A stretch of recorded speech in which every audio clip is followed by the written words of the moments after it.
मीरपुर नाम के शहर में तेजस अपनी पत्नी नीरू के साथ रहता था। पति पत्नी दोनों ही नौकरी करते थे। एक दिन तेजस गांव अपनी माँ के पास फोन करता है। हेलो, प्रणाम माँ। जीते रहो माँ, तुम दादी बनने वाली हो। अरे वाह, ठीक है बेटा, मैं कल ही आती हूँ।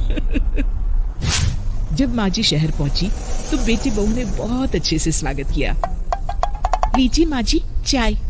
अरे गर्मा गर्म पकोड़े ले आओ माँ के लिए। नीरू रसोई में गई और 2 मिनट में ही पकोड़े ले आई। जी ये लीजिए। बहू जादू से बनाए हैं क्या? अभी तो रसोई में गई थी। यम्मी। माँ जी, शीला रसोई में पकोड़े तल रही है, मैं बस लेकर आई। हे भगवान, मेरा धर्म भ्रष्ट कर दिया तूने। अब तो गंगा जल से शुद्धिकरण करना होगा। दूसरे दिन, माँ जी मैंने नाश्ता बना दिया है, ऑफिस जा रही हूँ। पर अभी तो घर का सारा काम पड़ा है। शीला आती ही होगी, झाड़ू पोछा बर्तन कपड़े वो सब कर लेगी।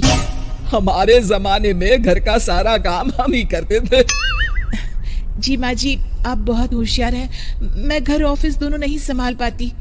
तो जरूरत क्या है घर से बाहर जाकर चाकरी करने की? वैसे भी घर का काम खुद करने से घर में बरकत आती है, समझी? पर माँ जी। पर वर कुछ नहीं, इस महीने की पगार मिले फिर ऑफिस बंद है। हाँ। रात को नीरू तेजस से कहती है, सुनिए जी, माँ जी बोल रही थी कि मैं नौकरी छोड़ दूं। वैसे ठीक ही तो है, अभी तुम्हें आराम की जरूरत है। फिर भी आराम कहाँ, शीला को छुड़ाने के लिए बोल रही थी। तो अब 24 घंटे में इतना काम तो कर ही सकती हो। पर जॉब पसंद है मुझे, घर पर मन नहीं लगेगा। अगले दिन जब दोनों ऑफिस के लिए निकल रहे थे, मेरी तो कोई कीमत ही नहीं है इस घर में। माँ जी, आजकल महंगाई बहुत है, रहन सहन भी बदल गया है, दोनों नौकरी करते हैं तभी ठीक रहता है। अच्छा, तू कहना क्या चाहती है? मेरा बेटा तुझे बिठा के खिला नहीं सकता? तू ही इस घर का खर्च चला रही है, हैं?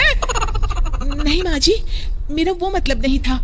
मतलब खूब समझती हूँ, ये बाल धूप में सफेद नहीं किए मैंने। हाँ। अब तो ये रोज का काम हो गया था। तेजस भी रोज की झिकझिक से परेशान हो गया था। एक दिन उसने कहा, नीरू, वैसे भी तुम्हें मैटरनिटी लीव मिलने वाली है, तो अभी से ही छुट्टी ले लो। पर क्या, मेरी सैलरी अच्छी खासी है। आखिर नीरू ने रिजाइन कर दिया। जब बच्चा हुआ तो घर में सब बहुत खुश हुए।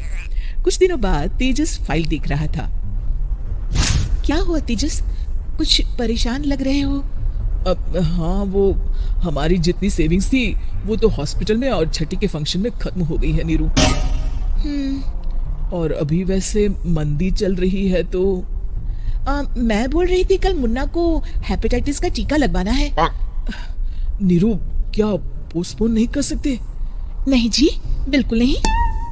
अब तेजस को समझ में आ रहा था कि उससे गलती हुई है।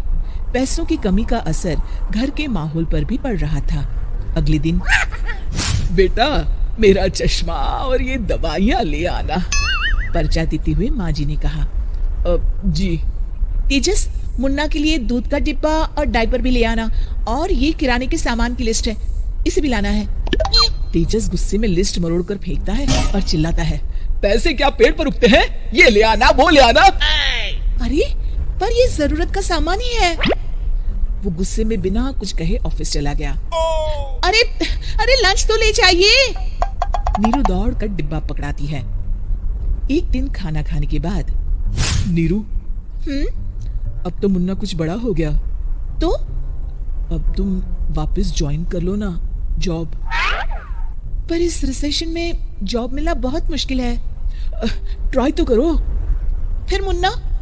माँ जी है ना, और एक फुल टाइम मेड भी लगा लेंगे। पर माँ जी, उन्हें तो पसंद नहीं।